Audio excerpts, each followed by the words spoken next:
Good morning, everyone. Happy Monday. So many things today. Okay, this past weekend, I went to go see Jack Johnson and Ben Harper at the Gorge, which is this amazing venue, like 2 hours outside of Seattle. And it's like basically like a little mini Grand Canyon right on the Columbia River. And I had so many empath lessons, so many. Like one, crowds suck. Like I was like, oh my God, there are so many crowds. So I had to like continuously just ground myself. We also camp there. And we stay at this awesome campground, but it's like the noise, like it's like, because I'm just so sensitive to noise and to climate and all this kind of stuff. It was super hot in the morning and it's super cold at night. So I had like all of my empath superpowers on like full blast. And then we were at the concert and just being in nature and then just like feeling the music was just, it just filled my empath soul. And there was one point where it was like this 9-year-old kid's birthday and he was like in the front row and Jack Johnson like stopped and we all sang happy birthday to this kid. And like he just was so sweet. He was like hugging his dad. He was like just kind of in shock that like all of this energy and love was like channeled towards him. But I was like, I look over at my husband and I'm like, I was just totally crying because I just felt it so deeply. And my husband is the intellect / rock, right? That super balances out the empath, and he just kind of giggles at me, quite honestly. So those were some of the lessons. I had to like make sure I was super grounded. I had to protect my energy field. I had myself up in like this white bubble the whole time. So there was lots of stuff. So that was that. And it's also officially fall. So I wanted to give you some of my favorite books that you guys could cozy up to when the weather starts changing. And also the other thing that I learned from this past weekend is like I got home, I took a 2-hour nap in my dark room, and then I slept for like 10 hours last night. So sleep and alone time. I was even like, we've been watching House of Dragons, which is like super amazing if you're a Game of Thrones fan.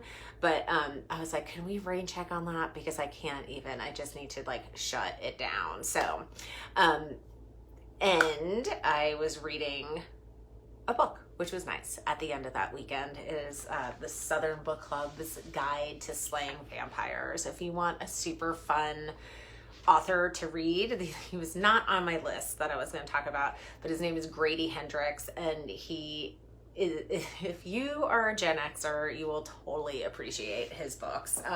They're super quirky, they're super funny, they're super dark, and they're just totally super fun. Okay, but my self-growth books is what I wanted to talk to you all about today. So I have my core 4, The Alchemist, such a great hero's journey. If you don't know about the hero's journey, this is a really great depiction of it. And it's just this really wonderful fable by Paulo Coelho. And he is just awesome and deep and wonderful. And then The Power of Now, Eckhart Tolle. I just went to him last week. It's been a lot of crowds in my life the last week.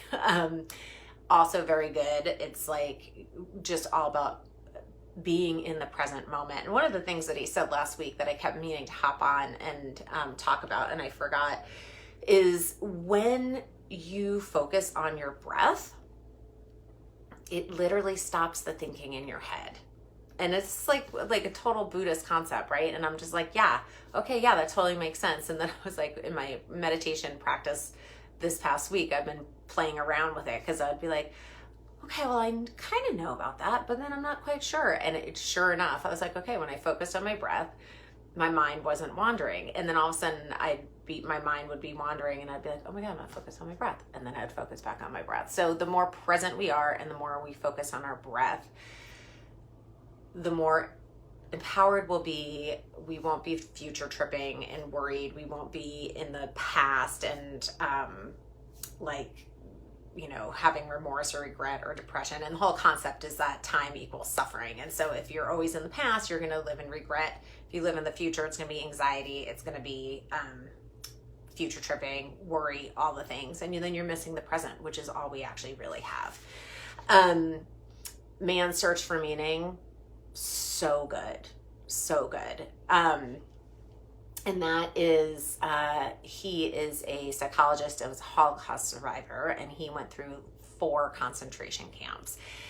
And he survived it all. And the first half of the book is pretty much his experience in the camps. And then the second half is he developed this amazing type of psychotherapy called logotherapy, which is finding the meaning in everything that you experience, which is pretty much how I roll, right? And so it's like when shit happens to you, you have to find the meaning in it, or else you're going to just be stuck in the grief or the anger or whatever it is. You're just going to remain stuck. But the more you could find meaning in experiences, the richer and more fulfilling your life is going to be. And also just the power of your mind in this book and how to get through things is phenomenal. How can I forget this one? The Empath Survival Guide by Judith Orloff is like literally the Bible for us empaths out there. So if you have not picked it up, go get it. It was like mind blowing. I was like, oh, is my name like inscribed here anywhere? Because she's totally talking about me and everything that I've experienced growing up. So I always recommend this book to my peeps. Other books that I'm super into, and if you guys have any that have just shifted your way of thinking or blown your mind or whatever, please add them to the list and like drop it in the comments below, because the more we could enlighten ourselves, the better, right? And that being said, sometimes we need a break from the enlightenment, and then you get to read whatever the hell you want and just do nothing. And like, it's not about achieving a sense of enlightenment, but more about fulfilling yourself, listening to your body, knowing when you need rest, knowing when you need other stuff. So, but A Radical Awakening by Dr. Shefali. She's amazing. She's a psychologist, and it's great for all of you that are going through your midlife awakening. And it's all about becoming your authentic self and dismantling everything that this society and the patriarchy and colonialism and all the things have taught us. And so it's a really great take on it. Side note, it's a really long book, so it took me a really long time. I like to listen to my my self-growth books because it's easier for me to just walk around my lake or whatever and listen. So Untamed, also great midlife awakening type book. And it's really, again, it's another empowerment journey and dismantling the patriarchy and really just being true to ourselves as women. And let's see, what else do I have on here? Oh, Big Magic. I love Big Magic. It's such a great book, and it's all about creativity and fear. But I like to see like creativity and your spirituality all live in the same area of your brain and the subconscious. So I like to expand on the creativity and be like, okay, when you're in touch with your creative self, you're also in touch with your spirituality. And that she talks about how fear and creativity are like conjoined twins, and you can't really have one without the other. And it's about moving into that fear and taking those steps forward so that you can live a more creative, fulfilled life. The Big Leap. Also, that is another good book if you want to learn all about fears and what holds you back and how to move through them. And that is Gay Hendricks. Look, I started with a Grady Hendricks and I ended with a Gay Hendricks. Look at that. I don't know if they're related. It would be pretty wild if they were, because they're two totally different authors. So anyway, that is what I wanted to share with you all today. If you are going through your midlife awakening, which I know a lot of us are, and actually like planetarily, it's from like 36 to 51. There's a lot of shit that goes on between 36 and 51. That is like literally like when my entire life changed. Like I got married, had a baby, and moved out to Seattle, like all in that time, and then of course a whole bunch of other shit too, right? But If you are interested in midlife awakening with me and my good friend Leslie Tagorda, who is an amazing astrologer, I have pinned the information at the top of the group, and you could go ahead on there and check it out, and all the payment links and all that kind of good stuff is there. And it's just going to be an amazing 4 weeks, 90 minutes every Monday. Everything's going to be recorded. If you can't make it live, we're going to have our own pop-up group for questions and processing and all that kind of good stuff. And it's like each week is like, what is your midlife awakening? That's the first one. Like, what does it mean? All the things planetarily. And then what I'm going to be doing are journey work. So like we're going to be in a very relaxed state, and I'm going to take you on this guided journey to heal inner child wounds, so that you can move forward in your life with meaning for the second half of your life. So the first one is all about the midlife awakening. The second one is about belonging. That is the goal. Planetarily is like this, they're core wounds, right? So you might feel like you don't belong, right? Or there were abandonment stuff, right? So it's about like yearning for that belonging. The third session is about,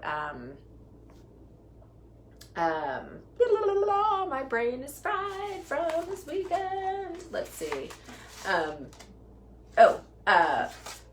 Worthiness, like that you believe that you are worthy of having something, whether it's love or abundance or what have you. Then we're going to be doing some, the next one is about expression. That is the goal for women in their midlife, is to learn how to express openly and freely and not repress it. And all of this is going to include healings and harnessing your inner wisdom, so that again you have meaning and that you can give back into the second half of your life and move through your midlife awakening with some awareness and some ease and community of pretty awesome humans. So that is all I wanted to share today, and I will see you in the group all week, and I'll see you on the flip side. Mwah. Bye.